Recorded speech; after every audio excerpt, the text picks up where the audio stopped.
तर मग मालिकेच्या आजच्या भागामध्ये आपण पाहणार आहोत की आता अर्जुन आणि त्याचसोबत सगळेजण डायनिंग टेबलजवळ बसलेले असतात. सायलीचं प्लॅनिंग सुरू असतं की आपण सगळेजण मिळून आज 31चं प्लॅनिंग करायचं, म्हणजे छान असं गेट टुगेदर होईल आणि या सगळ्या गोष्टीमुळे अस्मितालासुद्धा छान वाटेल. हे आता सायलीचं प्लॅनिंग असतं आणि सायलीचं हे प्लॅनिंग सगळ्यांनाच आवडतं. मात्र आता सायली अर्जुनशी बोलत नसते. दुसरीकडे मात्र आता पाहायला मिळतं प्रिया ही न सांगता घराबाहेर पडत असते.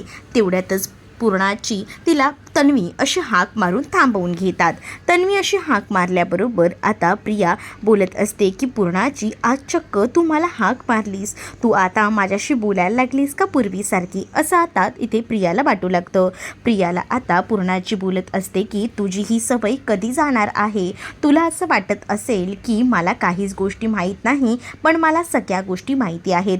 रातोरात बाहेर फिरायचं आणि सकाळी आलं की तोंडाचा ताबा सोडायचा, ही तुझी सवय मला पूर्ण माहिती आहे. आणि तुला असं वाटत असेल की मी घरात नसेन पण मला या सगळ्या गोष्टी माहीत नसतील, पण मला सगळ्या गोष्टी माहिती आहेत. जरा तुझ्या नवऱ्याकडे लक्ष देत जा, त्याला काय हवं नको त्या गोष्टी बघत जा. पण या सगळ्या गोष्टी सोडून तुझं भलतंच सुरू असतं. म्हणजेच तू आता तुझ्या नवऱ्याकडे लक्ष न देता बऱ्याच इतरच्या फालतू गोष्टींकडे तुझं लक्ष जास्त असतं. हे तुझ्या वागण्यात बोलण्यात सरळ स्पष्टपणे दिसत असतं. त्यामुळे आता या सगळ्या गोष्टींकडे व्यवस्थित लक्ष दे, नाही तर बघ.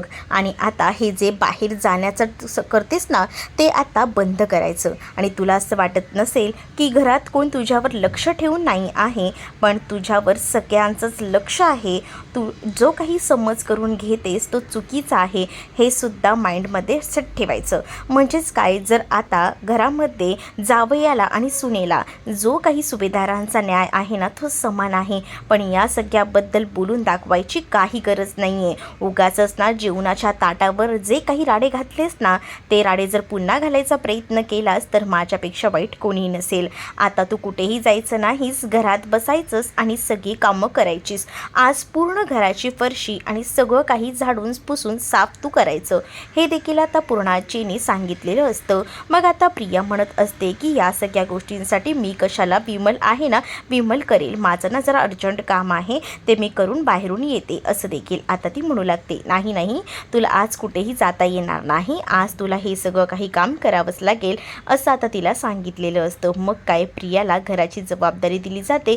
प्रियाला सांगितलं जातं की पटकन सगळं काही आवरून घे. आणि त्यामुळे आता विमल तिला सगळ्या काही गोष्टी हातात आणून देते. विमल म्हणत असते की हे घ्या बादली, तुम्हाला लादी पुसायला कपडा आणि त्यासोबत बाकी इतरही काही जे आहेत वरचे शोपीस ते पुसायला हा कपडा, हे तुम्हाला दिलेला आहे, नीट काम करा. नाही नीट काम केलं तर पूर्णाची सगळं काही पुन्हा करायला लावेल, ही गोष्ट लक्षात असू द्या, असं देखील आता विमल सांगू लागते. इथे प्रियाला खूप जास्त राग येत असतो, कारण तिला बाहेर पडायचं असतं आणि तिला पडता येत नसतं. दुसरीकडे सुमन ही जी आहे ती मात्र आता टेन्शनमध्ये आलेली असते, कारण ती नागराजचे जेव्हा कपडे वगैरे कपाटामध्ये सेट करत असते तेव्हा तिला तिथे एक अंगठी सापडते. ती अंगठी, ही अंगठीमध्ये नेमकं काय आहे, या अंगठीचं जरा सांगायला हवं असाच विचार ती करत असते. म्हणूनच ती आता सायलीला फोन लावायला जाणार, पण तितक्यातच सायलीचा कॉल आलेला असतो. सायलीचा कॉल आल्याबरोबर सायली म्हणत असते की आज तुम्हा सगळ्यांना आमच्याकडे यायचं आहे न्यू इयर पार्टीसाठी. म्हणजे न्यू इयर पार्टी हा फक्त निमित्त आहे, खरं तर मी आणि आईने ठरवलं आहे 2025मध्ये आपल्याकडे ज्या काही गोष्टी झाल्या आहेत त्या सगळ्या काही विसरून जायच्या आणि आपण पुढे जायचं आणि या सगळ्या गोष्टी मागे सारायच्या, ज्या ज्या काही गोष्टी आपल्या भूतकाळात घडल्या आहेत त्या. म्हणूनच आपण या नवीन वर्षाची सुरुवात छान अशा गोष्टींनी करणार आहोत, त्यामुळे तुम्हीही सगळीजण या, असं देखील आता सायली सांगू लागते.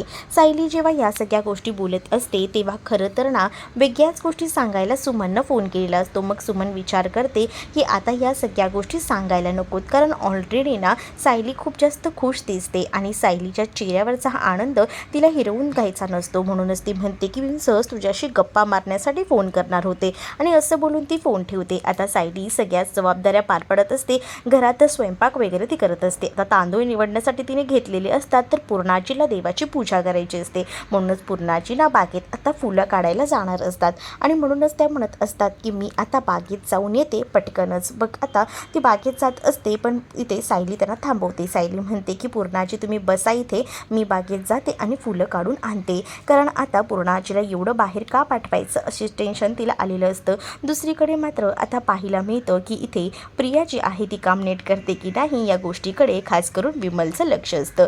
विमल म्हणत असते की हे काय तुम्ही तिथलं टेबल आणि हे सगळं पुसून घेतलं का? तू मला सांगणार आहेस का आता कामं कशी करायची आहेत ती? हे सगळं म्हणते तर विमल तिला म्हणते की ठीक आहे, जर तुला काही सांगायला गेलं तर हे असं राहू दे. मग जर थोडासा तरी डाग दिसला ना तर पूर्णाची सगळं काम पुन्हा करायला लावतात. मग बस करत. मग त्याबरोबर आता ती सगळं काही आवरायला घेते. तेवढ्यातच तिचा फोन वाजतो. तिच्या फोनवर नागराजचा फोन आलेला असतो. मग आता नागराजचा फोन आलाय म्हटल्यावर लगेचच ती नागराजचा फोन रिसीव करण्यासाठी तिकडनं जायला निघते. मग आता नागराजचा कॉल रिसीव ती करते आणि ती बाहेर जाते. नागराजला आता ती म्हणत असते की आता मला कॉल कशाला केलाय, बाकी वेळेला तर माझी गरज नसते. मला माहिती पडलं आहे की तू तिथे महिपतच्या माणसांना जाऊन महिपतबद्दल चौकशी करत होती. तो कुठे आहे, काय आहे, तुला काय वाटतं या गोष्टी माझ्यापर्यंत पोचणार नाहीत का? लक्षात ठेवा या सगळ्या गोष्टींपासून तू लांब राहा, मी तुला आधीच सांगतोय. त्याच वेळेला आता प्रिया चिडचिड करत म्हणत असते की मला सांगताय का लांब राहायला? एवढे दिवस आपण दोघं मिळून एकत्र काम करत होतो. आपण दोघांनीच त्या महिपतला गायब केलं होतं आणि आता स्वतः शहाणपणा करताय का? मला माहिती आहे या सगळ्या गोष्टी, समजलं ना? त्या महिपतला तर ना असं काहीसं बोलायला जाणार तेवढ्यातच ना आता ती मागे वळते आणि तेवढ्यातच तिच्या मागे उभे असलेल्या ती सायलीला पाहते. सायलीला बघून तिला आता खूप मोठा धक्का बसतो. ती लगेच भानावर येते आणि त्याच वेळेला आता इकडे मात्र नागराज म्हणतो की फोन कट झाला वाटतं. आणि त्याच वेळेला आता सायली म्हणते की मला माहिती तू महिपतबद्दलच बोलत होतीस. नाही, मी माहिती काढायच्याबद्दल बोलत होती. कसली माहिती? मी पूर्णपणे ऐकलेलं आहे. तू महिपत बोलत होतीस, कारण मला माहिती आहे तुझा ना त्या लोकांशी संबंध आहे. आणि आता महिपतबद्दल काय माहिती काढलीस ती तरी मला सांग ना मग, म्हणजे मलाही उपयोगी पडेल. कारण आम्ही तर या सगळ्याचा शोध घेतच आहोत. अगं त्यापेक्षा जरा लक्ष ना आपल्या आईवडिलांच्या या सगळ्या गोष्टीकडे दिलंस ना तर ते बरं होईल. कारण का तुझ्या आईबापांपासून तू गेले 20 वर्ष झाले दुरावलेली होतीस आणि तुलाही चांगलंच माहिती आहे की या सगळ्या गोष्टी ज्या आहेत त्या घरातल्यांपासून लपवून तू करतेस आणि तू या सुभेदारांच्या शत्रूशी सामना करतेस. मग आता ही सुभेदारांना जेव्हा कळेल ना तेव्हा तुझी काय अवस्था होईल हे सुद्धा लक्षात ठेव, असं देखील आता सायली सांगू लागते.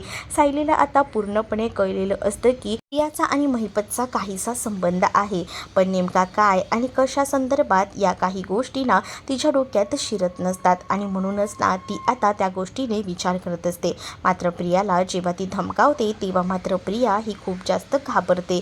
तर दुसरीकडे मात्र आता पाहायला मिळतं प्रिया विचार करते की आपल्याला बाकी इतरही कामं करायची आहेत, कामाला लागायला हवं आणि भरभर ती आता कामाला सुद्धा लागते. कारण आता तिच्यावर पूर्णाजीने खूप मोठी जबाबदारी दिलेली असते. तर दुसरीकडे मात्र आता पाहायला मिळतं की इकडे जेव्हा सायली पूर्णाजीला ती फुलं वगैरे आणून देते ना तेव्हा पूर्णाजी खूप जास्त खुश होतात आणि त्याच वेळेला आता प्रियाला पाहतात आणि त्या बोलत असतात की हे काय तुझं अजून काम झालंच नाही आहे का? तुला हेही आवरायचं आहे आणि तुला ना पुढे जाऊन तुला हेही आवरायचं आहे की बाहेर आपलं स्टोर रूम आहे, त्याचबरोबर आपल्या बाकी ज्या काही गोष्टी आहेत ना त्यासुद्धा आवरून ठेवायच्या, गेस्ट रूमसुद्धा नीट क्लीन करायची आहे, हे सुद्धा आता सांगितलेलं असतं. मग आता एवढी मोठी जबाबदारी दिली म्हटल्यावर ती जबाबदारी पार तर पाडायलाच लागणार असते आणि म्हणूनच आता तिला या सगळ्या गोष्टी सांगितल्यामुळे आता प्रिया खूप जास्त टेन्शनमध्ये येते आणि मग सायलीला खूप हसू येत असतं. सायली विचार करते की चांगलंच हिला कामाला लावले, बरं झालं हिला कामाला लावले, ते असंच पाहिजे हिला आणि हिला हिची शिक्षा तर मिळणारच असाच तो विचार करते. आणि त्यानंतर आता ती मुद्दामुनींना प्रियाला सांगू लागते की हे बघ खाली जे काही मेस झालेले ते मासिकं आहेत ना ती सुद्धा नीट लाव, म्हणजे नीट घडी वगैरे करून ठेव, म्हणजे कसं व्यवस्थित त्या राहतील ना आणि बाकीची कामंसुद्धा उरकून घे. मग आता पूर्णाजीला सुद्धा खूप जास्त हसू येत असतं कारण त्या दोघेंनी मिळून चांगलंच कामाला लावलेलं असतं ना म्हणून. मग आता इथे सचिन अस्मिताला मस्का लावायचं काम करत असतो. सचिन अस्मिताच्या मागे पुढे करत असतो आणि अस्मिताला म्हणत असतो की प्लीज ना आता तू एवढा राग ठेवणार आहेस का माझ्यावर? विसर ना गं जे काही झाले ते, प्लीज ना गं अस्मिता माझ्याशी बोल ना, असं करून तो मागे पुढे करत असतो. पण अस्मिता त्याचं ऐकायला तयार नसते. अस्मिताला त्याच्याशी एकही शब्द आता बोलायचा नसतो, कारण त्या व्यक्तीचा तिला खूप जास्त राग येत असतो. मग आता सचिन ठरवतो की आता माझ्याकडे पैसेही नाही आहेत. जर माझ्याकडे पैसे असले असते तर नक्कीच हिला कसं तरी मनवलं असतं, पण आता पैसेही नाही आहेत, काय करू, फुटी कवडीही नाही आहे, असा विचार करूनच तो आता रूमच्या बाहेर पडतो. मग तो आता अस्मिताला म्हणतो की जाऊ दे, तुला माझ्याशी बोलायचं नाही आहे ना, मी माझ्या परीने प्रयत्न करत राहणार आहे तुझ्याशी बोलण्याचे. आणि त्यानंतर आता तो बाहेर येतो आणि तो आता साक्षीला कॉन्टॅक्ट करतो. साक्षीला म्हणत असतो की साक्षी, जरा ना एक प्रॉब्लेम झाला आहे. साक्षी म्हणते की काय झालं आहे, बोल ना, मी तुला मदत करू शकते ना, काय झालं आहे. अगं खरं तर ना माझ्या थोडा बँकेचा प्रॉब्लेम झाला आहे. ते असं झालं आहे की सगळ्याच बँक्स बंद आहेत, म्हणजे माझं जे अकाउंट आहे ना तिथून पैसे या अकाउंटला ट्रान्सफर होत नाही आहेत. त्यामुळे माझे खूप जास्त वांदे होत आहेत. त्या अकाउंटला पैसे अडकून राहिलेत. मग आता मला पैसे मिळत नाही आहेत. त्यामुळे माझी खूप जास्त चिडचिड होते, दगदग होते. पण आता पैसे तरी कसे ॲडजस्ट करायचे ते मला सुचत नाही आहे.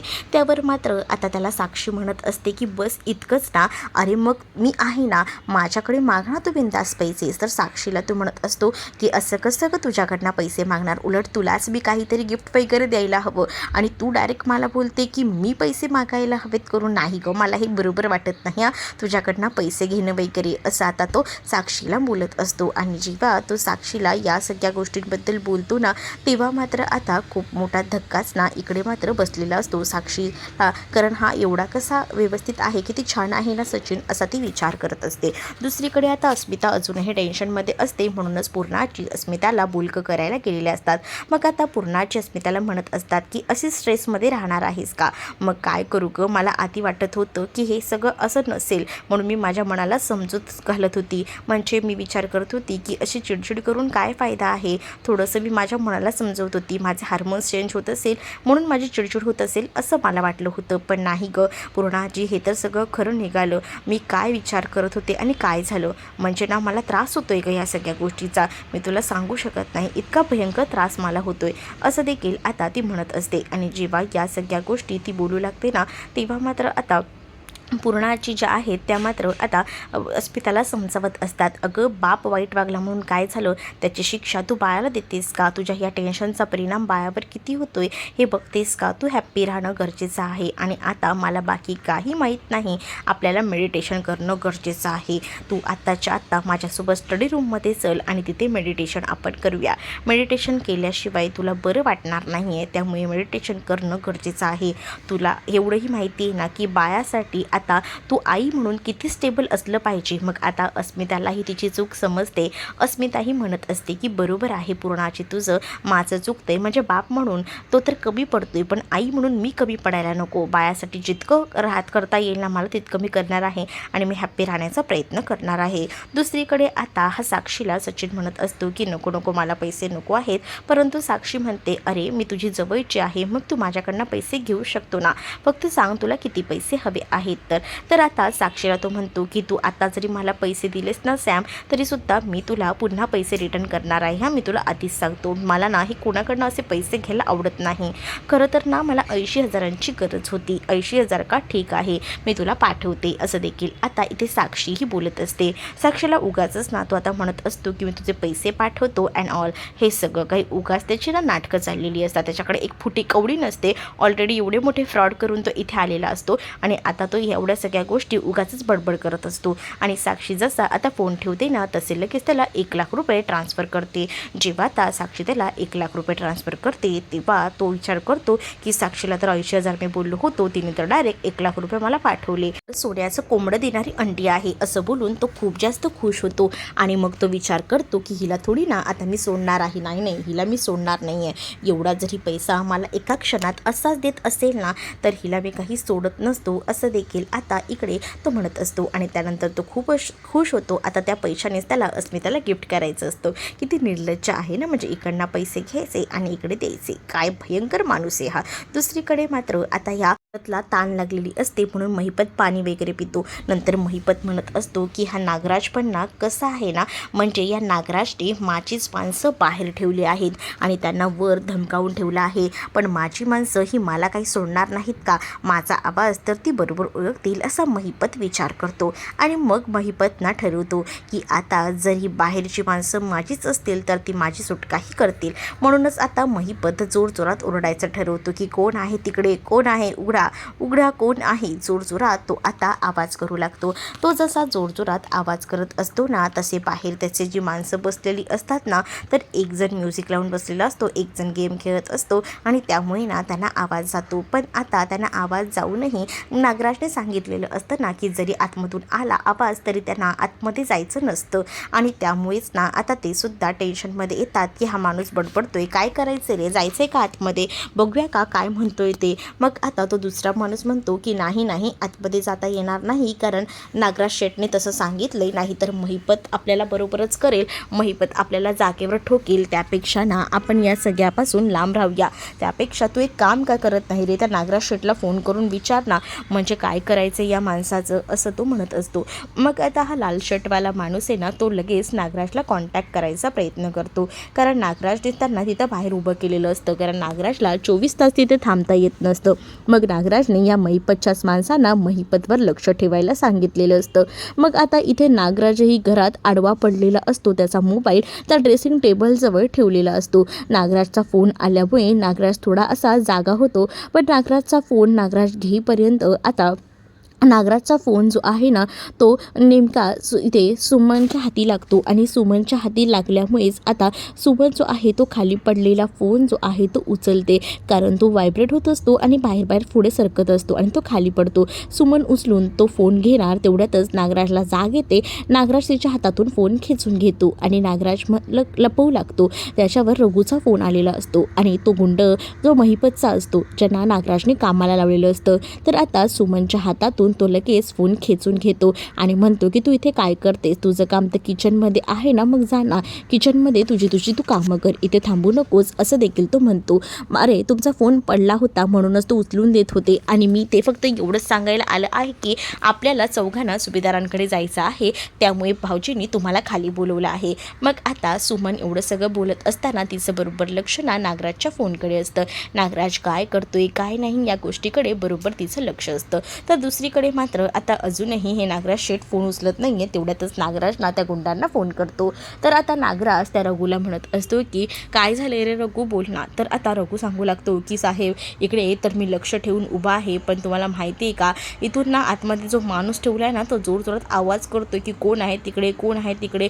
मग आम्ही विचार करत होतो की आतमध्ये जायचं, पण आता नागराज त्यांना सक्त ताकीद देतो आणि नागराज त्यांना सांगतो की कोणीही आतमध्ये जायचं नाही, गपचूप आतमध्येच थांबायचं, त्याच्यावर लक्ष ठेवायचं, आतमध्ये काही गरज नाही आहे जायची, मी येईपर्यंत कोणी आतमध्ये जायचं नाही, सांगून ठेवतो या, बघा लक्षात ठेवा आतमध्ये गेलात तर. देखील आता नागराज त्या रघुला आणि त्याच्या माणसाला सांगू लागतो. त्यावर रघु म्हणतो की ठीक आहे, तुमचं ऐकतोय साहेब, नाही जात आतमध्ये, ठीक आहे चालेल ना, नाही जात, हो आम्ही थांबतो बाहेर. आता जेव्हा पुढचं बोलत असतो नागराज तेव्हा ना नेटवर्क जातं आणि नेटवर्क गेल्यामुळे आता पुढचं बोलणं त्यांना ऐकू येत नाही. पुढचं बोलणं ऐकून न गेल्यामुळे आता मात्र टेन्शन आलेलं असतं नागराजला. नागराज पुन्हा कॉल करायला बघतो, पण हा जो दुसरा माणूस असतो ना रघुसोबत, तो म्हणतो की काय रे, किती आवाज येतोय, आपल्याला तर जायला नाही सांगितलंय, पण या माणसाचं काही करायचं, बघूया तरी जाऊन कोण आहे आतमध्ये, असंच ती लोक आता विचार करतात आणि ती लोक आतमध्ये जायला निघतात. इकडे नागराज पुन्हा कॉल करायला बघतो, पण आता त्यांचा फोन लागत नसतो. दुसरीकडे आता अर्जुन कामावर जायला निघालेला असतो आणि अर्जुन आणि सायलीचा अबोला असतो.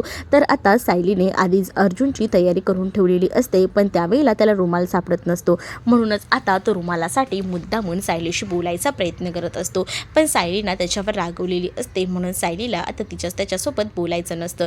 सायलीने जे काही आहे ते तिथेच ऑलरेडी ठेवलेलं असतं. मग आता रुमालाची घडीसुद्धा नीट नाही आहे, म्हणजे आता सगळंच काही काम आपलं आपणच करायचं आहे का, असं बोलून तो चिडचिड करत असतो.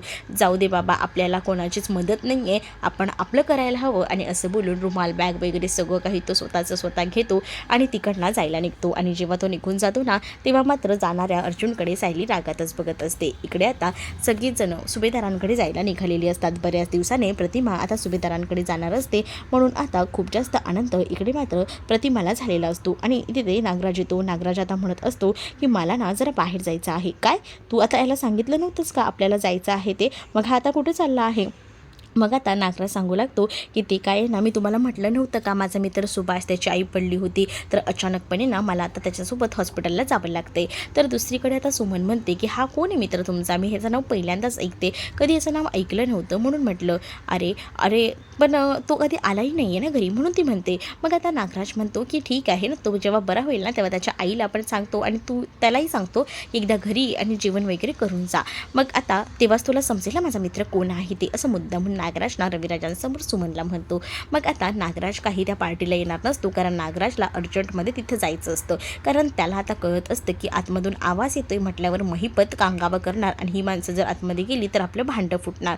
आणि म्हणूनच ना तो आता हे सगळं सोडून म्हणजे सुभेदारांकडे न जाता तो आता बाहेर जायला निघालेला असतो. रविराज त्याला थांबवत असतात आणि त्याला म्हणत असतात की तुला ते तिकडे जाणं इतकं इम्पॉर्टंट आहे का, आपल्याला इकडेही जायचं आहे. पण तो ऐकायला तयार नसतो, कारण त्याला तिकडे जाऊन मेन त्या महिपतचं तोंड गप्प करायचं असतं. तर दुसरीकडे आता सायलीसाठी अर्जुनने खूप छान असं एक फूल ठेवलेलं असतं पांढऱ्या रंगाचं, जे की सदाफुलीचं असतं आय थिंक. आणि ते फूल जेव्हा आता सायली हातात घेते तेव्हा सायलीला ते फूल खूप जास्त आवडतं. आणि त्यानंतर अर्जुनने सायलीसाठी एक चिठ्ठीसुद्धा लिहून ठेवलेली असते, ज्यामध्ये लिहिलेलं असतं की बायको हा ड्रेस तू आज घालायचा. आणि तो ड्रेससुद्धा अर्जुनने सायलीसाठी स्पेशली रेडी करून ठेवलेला असतो टेबलवर. आणि त्यामुळे आता सायली जेव्हा ती चिठ्ठी वाचते तेव्हा तिचा थोडासा का होईना राग अर्जुनवरचा कमी होतो. आणि ती विचार करते की हे माझा किती विचार करतायत ना, म्हणजे 31st पार्टी होती त्यासाठी खास हे सगळं त्यांनी केलेलं होतं. तर पुढील पाकामध्ये पाहायला मिळतं की सुमन आता नागराजच्या पाठीमागे गेलेली असते आणि महिपतला कुठे ठेवलेलं आहे हे तिला कळतं. मग तिथून ती आता सायलीला कॉन्टॅक्ट करायचा प्रयत्न करते, पण सायली ते बिझी असल्यामुळे सायलीला 2-3 रिंगनंतर फोन ऐकू जातो. तेव्हा सायली हातात घेते फोन आणि सायली ऐकत असते. तेवढ्यातच तिकडनं सुमनकडून काय ऐकू येतं काय माहिती, परंतु आता इकडे या सायलीला खूप मोठा धक्का बसतो. तर तुम्हाला हा भाग कसा वाटला हे मला कमेंटमध्ये नक्कीच सांगा. आणि अशाच नवनवीन भागांसाठी आपल्या चॅनलला सबस्क्राईब करायला विसरू नका. चला तर मग भेटूया पुढच्या भागामध्ये. तोपर्यंत टाटा बाय.